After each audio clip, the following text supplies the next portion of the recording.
बहुत समय पहले दक्षिण भारत में एक महान राज्य था, विजयनगर। ये राज्य इतना समृद्ध था कि लोग कहते थे वहां की सड़कों पर भी सोना बिछा होता था। इस राज्य की रानी थी मालविका। वो खूबसूरत थी, समझदार थी और सबसे खास बहुत रहस्यमयी। राजा की मृत्यु के बाद उनका बेटा राजा बना, लेकिन असली ताकत अब मालविका के हाथ में थी।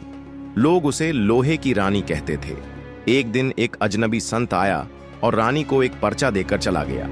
उस पर्चे में लिखा था, राज्य तो खत्म होगा पर रानी नहीं। रानी चुप रही, लेकिन उसी रात वो महल के एक पुराने तहखाने में गई, जहां एक बहुत ही प्राचीन कमरा था। वहां एक जादुई सिंहासन था जो सिर्फ अंतिम रानी को पहचानता था।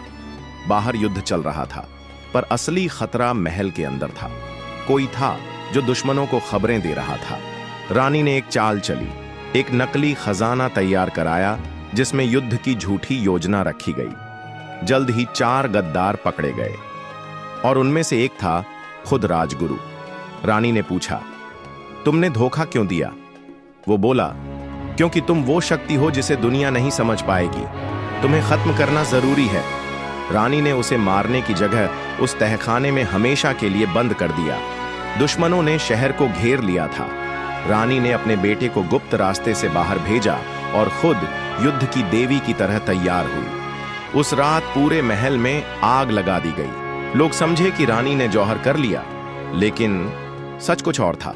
50 साल बाद एक अंग्रेज अफसर ने उसी तहखाने को खोला। वहां एक सिंहासन था, खाली, लेकिन उसके पीछे दीवार पर खून से लिखा था, जब शांति टूटेगी मैं लौटूंगी, मालविका।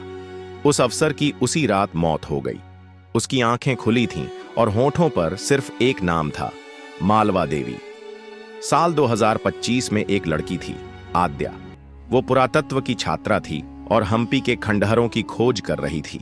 उसे एक पुराना चिन्ह मिला, वही जो उसकी दादी की डायरी में था। जैसे ही वो तहखाने के अंदर गई, उसे वही पुराना सिंहासन मिला और जब उसने उसे छुआ, एक परछाई उभरी, रानी मालविका की। रानी बोली, अब समय आ गया है, क्या तुम मेरी जगह ले सकोगी?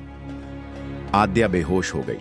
जब उठी तो दीवार पर एक नई चमकती हुई पंक्ति थी, मालविका फिर से जीवित है। अब लोग कहते हैं हर पूर्णिमा को हम्पी के खंडहरों में एक नीली साड़ी वाली स्त्री दिखती है। उसकी आंखें चमकती हैं और हवा में एक फुसफुसाहट होती है।